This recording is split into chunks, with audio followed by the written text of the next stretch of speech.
Every hotel carries secrets. Stories whispered by staff, passed quietly from guest to guest, and buried beneath layers of polished marble and glowing chandeliers. But here, at the London Marriott Hotel Kensington, there is one door no one lingers near for long. Room 616. Guests enter with smiles, but not all of them leave the same way. Some leave in silence. Others never leave at all.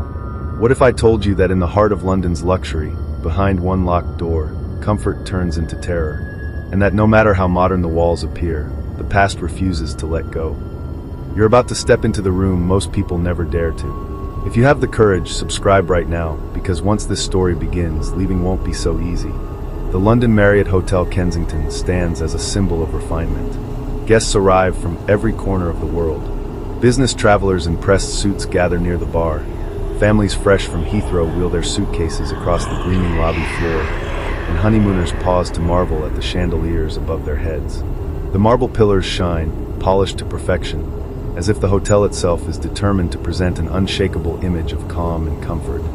Smiling staff greet each arrival with rehearsed warmth. The concierge desk never seems empty, and the air carries the faint fragrance of flowers brought in fresh each morning. To the casual eye, it is flawless. A place where time slows, where travelers can forget the noise of London just outside its doors. But behind the glass and the polish, another story is told. A story passed in whispers, never allowed where managers can hear.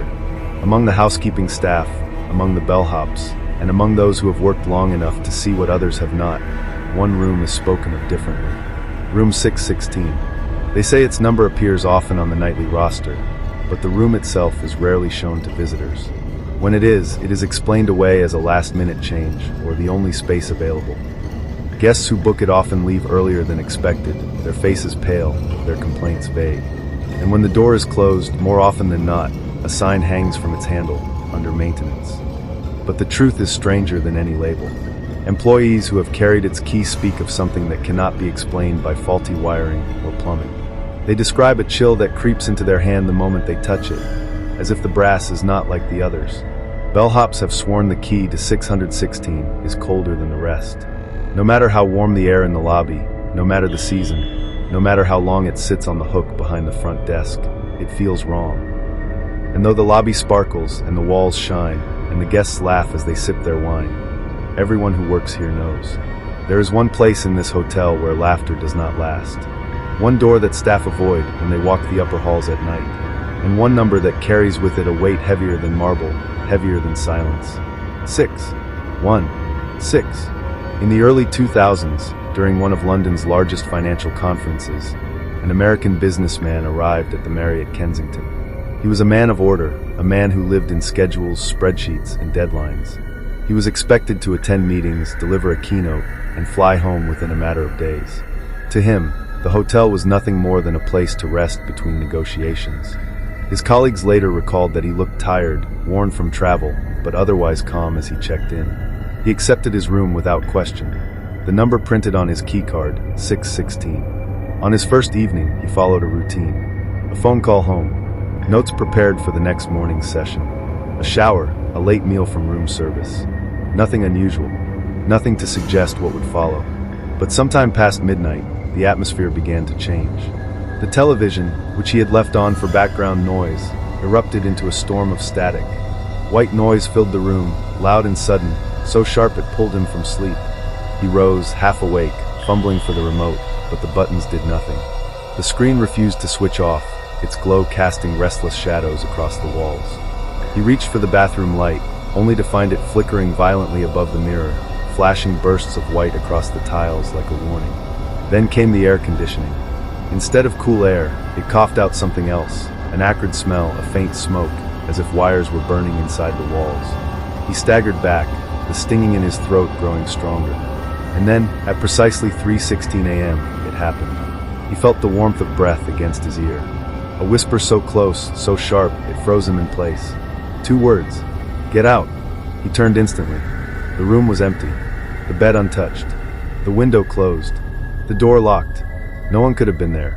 Yet the voice remained lodged in his mind, as real as any he had ever heard. He did not sleep again that night.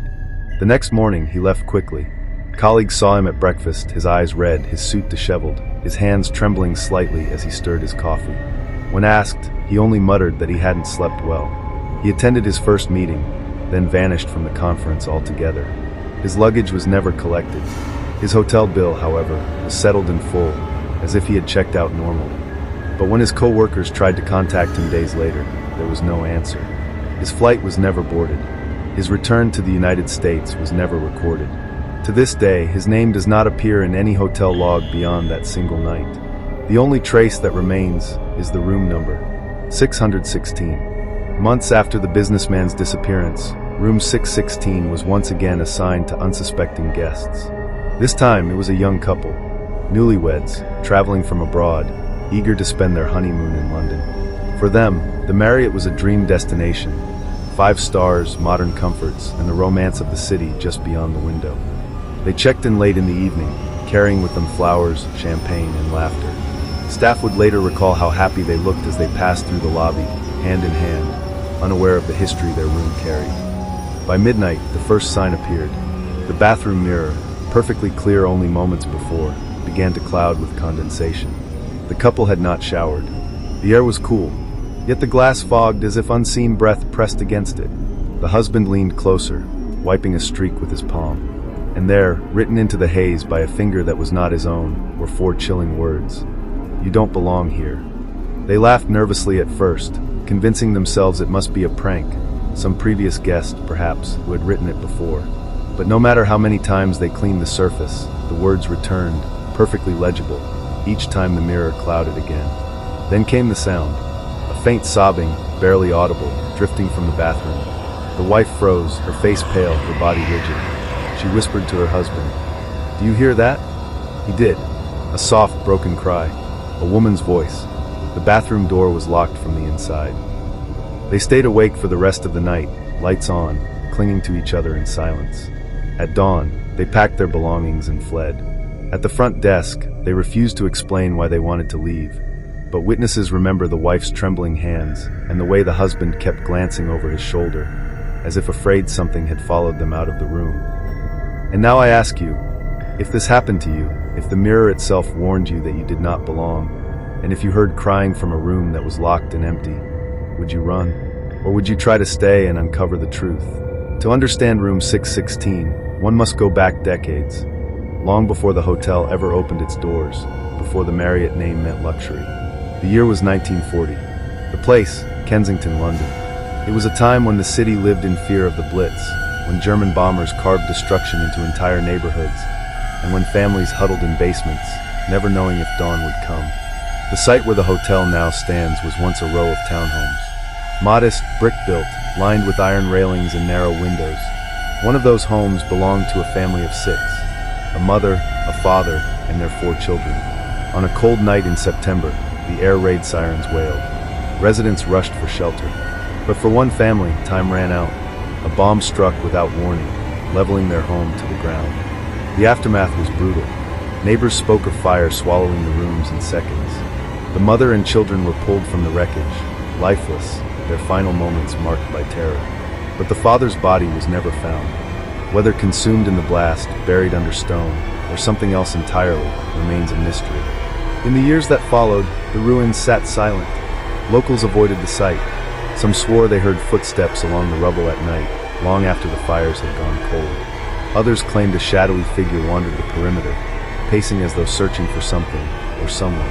When construction began decades later, the site was chosen for redevelopment. Bricks were cleared, foundations poured, and slowly, the Marriott Hotel Kensington took shape.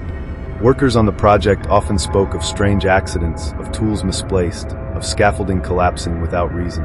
One laborer even insisted he saw a man standing in the skeletal frame of the 6th floor, though no one else had entered the site. Paranormal historians who have studied the hotel agree on one unsettling detail. Room 616 sits directly above the very ground where that family's home once stood, exactly above the spot where the father's body was lost, and they believe his presence lingers still. Not at peace, not silent, searching. If true, then room 616 is not simply a hotel room. It is a doorway to a tragedy frozen in time, a place where the past bleeds into the present, and where one restless soul may still be waiting. The guests of room 616 are not the only ones with stories. Those who work within the hotel, the staff who spend their lives behind its doors, carry accounts that are never found in the brochures, never spoken to guests, and never written down in any official record. Housekeepers tell of beds that will not stay empty. One woman recalled straightening the sheets and tucking the corners, only to return moments later and find the covers folded back, as though someone invisible had slipped beneath them. She swore she had been alone on the floor, her cart blocking the doorway. Yet the impression on the mattress was undeniable. The weight of something unseen pressing down, vanishing before her eyes. Night security officers report hearing knocks from inside the room when it is unoccupied. Sharp, deliberate knocks, 3 at a time. They would approach, key in hand, unlock the door, and find nothing. The room would be still, silent, but the echo of those knocks would linger in the corridor. One of the most unsettling testimonies came from a maintenance worker. He was called to fix a flickering light in room 616. As he stepped inside, the door slammed shut behind him. The lights went black. His tools fell from his hands, scattered across the carpet. In the darkness, a voice spoke his name. Not shouted, not whispered through the walls, but directly into his ear, close enough that he could feel the warmth of breath against his skin. He scrambled for the handle, but it would not turn. Minutes passed, though to him it felt like hours, before the door swung open on its own. He left the hotel that night and never returned. Weeks later, his resignation was made official. He never spoke publicly about what happened in that room. If you're still watching, you've already shown more courage than most who have worked here. Many refused to even set foot on the 6th floor after dark. So let me ask you, would you survive a single night in room 616? Subscribe now to prove your bravery, or comment below if you think you'd walk out unharmed. In the mid-2010s, room 616 drew the attention of a group of paranormal investigators. Unlike the guests who had stumbled into its mystery unwillingly, these men and women sought it out. Armed with cameras, recorders, and electromagnetic devices, they booked the room for one night only, determined to capture evidence of what so many before them had whispered about. They began with standard tests, temperature readings, electromagnetic sweeps, sound recorders placed in each corner of the room. At first, the results were uneventful. Hours passed with nothing but silence and restless laughter to fill the space. But then, as the clock pushed past 2:30 a.m., the recorders began to stir. When the recordings were later reviewed, 2 phrases were clear. A male voice, guttural, as though choked by smoke, whispered, "Leave now." And moments later, layered over static, a chorus of voices, faint but undeniable, cried out, "Burn with us." At 3 a.m., one investigator turned his camera toward the window. Through the dim green glow of night vision, a figure appeared. A woman, draped in what looked like a long green dress, stood motionless near the curtains. Her face was obscured, her body faint, almost transparent. The camera captured her for less than 10 seconds, before she dissolved into the darkness as though she had never been there at all. In the confusion, one of the team cried out. When the lights were turned back on, the others saw 3 long scratches etched into his chest, running deep across his skin. He swore no one had touched him. The marks were fresh, still red, as if carved by invisible hands. Shaken, the group packed up before dawn. They abandoned their plan to spend the night, leaving the hotel hours earlier than intended. Though they released a short highlight reel online, the raw tapes, the unedited footage captured inside room 616, were never shared. When asked why, they offered no explanation, only silence. Sound fades to silence, punctuated by one faint knock. Over the years, one name has echoed again and again in the accounts tied to room 616. The staff know her. Guests whisper of her. Investigators claim to have captured her. They call her the woman in green. Descriptions rarely vary. She is said to appear in a long, flowing green dress, sometimes near the window, sometimes in the hallway just outside the door. Her presence is always sudden, always brief, and always followed by terror. On several occasions, guests walking the 6th floor corridor reported feeling their chest tighten, their breath shorten.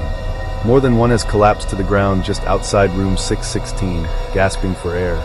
When revived, they described the same image, a woman in green, reaching toward them, pulling them closer to the door. Those who stay inside the room report something even darker. Dreams of choking, of thick black smoke filling their lungs. Guests wake in panic, clawing at their throats, convinced they are suffocating. And though the air is clear, the smell of burning lingers, faint but undeniable. Is she the grieving mother whose life ended in the blast that destroyed her home? The same woman whose body was pulled from the rubble with her children, leaving her husband's fate uncertain?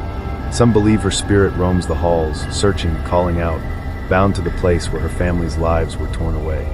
But there are others who argue otherwise. They claim the figure in green is no victim. They say she is something far older, something that feeds not on memory, but on grief itself. That she appears where tragedy is strongest, binding herself to sorrow like smoke to fire. And in room 616, sorrow has never left. So I'll ask you, who do you believe she is? A lost mother bound to the ruins of her past? Or something much darker, feeding on fear, waiting for the next soul to cross the threshold? Tell me what you think in the comments below. Not every guest who entered room 616 was unaware of its reputation. One man, a self-proclaimed skeptic, came seeking to prove the stories false. He was a frequent traveler, a businessman who dismissed ghost tales as exaggeration, as nonsense built to frighten the weak. He had heard whispers of the Marriott's cursed room, and rather than avoid it, he demanded it. Against the advice of staff, he insisted on booking 616. Those who saw him that night recalled his confidence. He joked at the bar, laughed off the warnings, and promised he would sleep better than anyone else in the hotel. At around midnight, he was seen entering the elevator, ascending to the 6th floor, keycard in hand. That was the last time anyone laid eyes on him. The following morning, something unusual was discovered. His belongings remained neatly arranged in room 616. His suitcase closed, his clothing folded, his watch resting by the bedside, still ticking. But the man himself was gone. According to front desk records, his checkout was processed at precisely 5:04 a.m. The system confirmed his departure. The room key was returned. But when staff reviewed the hotel's security cameras, they found nothing. The front doors never opened. No car left the garage. No elevator recorded his descent. It was as if he had simply vanished between the 6th floor and the lobby. Police were called. Investigations followed. His name was circulated, his photo printed in local papers, his passport flagged at airports across Europe. But no trace was ever found. No flight, no border crossing, no financial activity. His life ended the moment he walked through the door of room 616. To this day, the disappearance remains unsolved. His family never received answers. His colleagues returned to their lives, whispering only that he was foolish enough to tempt what others feared. And in the silence of the 6th floor, one fact remains. The room where his laughter faded into nothing is still waiting. Still unclaimed. Still marked by the number 616. By now, the accounts surrounding room 616 form a tapestry of fear. Vanishings, voices, apparitions, and histories too dark to ignore. Yet the question remains, why? Why this room? Why here? Over time, 3 dominant theories have taken shape. The first is that what unfolds inside 616 is the residue of tragedy. Paranormal historians point to the Second World War, when German bombs reduced entire streets of Kensington to rubble. They believe the terror of that night, the cries of the family lost within those flames, still replay themselves. In this view, the room is not haunted by a single figure, but by the trauma itself, trapped, looping endlessly, imprinting onto anyone who dares to stay within its walls. The second theory is far darker. It suggests that room 616 is not bound by memory, but by presence. Not a ghost, not a grieving mother, not even the missing father, but something else. An entity that mimics grief, that cloaks itself in sorrow, appearing as smoke, as whispers, as the woman in green. Its purpose is not to be seen, but to be felt. To drain, to pull, to feed. Those who support this theory argue that disappearances are not accidents, but consumptions. That what walks into the room does not always walk out, because it has been taken, not into another world, but into the hunger of something that wears tragedy like a mask. And then there is a third possibility, one that moves beyond ghosts and beyond hunger. Time itself. Some investigators argue that room 616 is a fracture, a gateway into another era. They suggest that those who vanish are not gone, but displaced, pulled back into the night of 1940, into the collapsing rubble of the town hall, into the smoke and fire of the Blitz. Trapped in a cycle they cannot escape, living their final moments over and over. If true, then the missing are not lost at all. They are still there, still screaming, still choking on the smoke of a night frozen in time, hidden behind the door of room 616. So what do you believe? residual trauma, a presence that feeds, or a fracture in time itself. If you think this is just coincidence, prove it. Subscribe if you believe, or comment below if you'd ever risk staying in this room yourself. In 2019, the story of Room 616 took on a new form. A Canadian vlogger, known for his overnight challenges, arrived at the Marriott Kensington determined to make the haunted room the centerpiece of his channel. Unlike businessmen, couples, or curious skeptics before him, he was armed with an audience, tens of thousands watching live as he stepped across the threshold. He was calm at first, joking, showing his viewers the polished decor, the perfectly made bed, the glowing lights of the city outside his window. He promised them he would last until morning, that he would prove once and for all whether the stories had any truth. For hours, nothing happened. He laughed at the silence, answered questions from the scrolling chat, and reminded his audience that fear was only in the mind. But as the night deepened, the atmosphere shifted. Around 2:30 a.m., viewers began commenting on the live feed. They swore they saw movement behind him, a shadow in the corner of the frame, a faint shape by the bathroom door. He dismissed it, saying it was only poor lighting. Yet the comments grew louder, faster, frantic. Then, at 2:59 a.m., everything changed. The camera, still broadcasting, caught the door to room 616 slowly creaking open on its own. No hand on the knob, no figure in sight, just the steady swing of the heavy wooden door, opening inch by inch until darkness spilled into the room behind him. Viewers flooded the chat in panic. And then nothing. The stream cut to black. The following morning, staff found the vlogger unconscious on the floor of 616. His camera and equipment scattered, his body unmarked but his face pale as if he had seen something unbearable. He was taken to hospital. He survived, but when asked what had happened in the room, he refused to speak. He deleted the video, removed every trace from his channel, and never attempted another overnight challenge again. To this day, staff who were on duty that morning whisper only one explanation. They say he saw her, the woman in green, and that is why he will never speak of it again. Sound. Faint echo of a door closing, then silence. Over the years, room 616 has claimed its place in whispered legend. The businessman who vanished without a trace. The honeymoon couple who fled in terror before sunrise. The housekeepers who refused to return after seeing beds remake themselves. The security guards who heard knocks in the dark. The maintenance man who swore a voice called his name. Investigators marked and shaken. And the vlogger who entered with confidence, but left in silence, never to speak of what he saw. A pattern emerges. Guests disappearing, couples running, staff resigning, cameras catching shadows, voices whispering warnings, figures cloaked in green. A history of fire and ruin buried beneath the foundations, echoing through the years. And through it all, one room remains unchanged. One door still waits on the 6th floor. So, if you found yourself in London, weary from travel, and the only room left was 616, would you take the key? Would you step inside, knowing the stories, knowing the disappearances, knowing the past refuses to rest? Only the bravest viewers make it to the very end. If that's you, prove it. Subscribe right now. And tell me in the comments, would you open the door, or would you run? Or stay?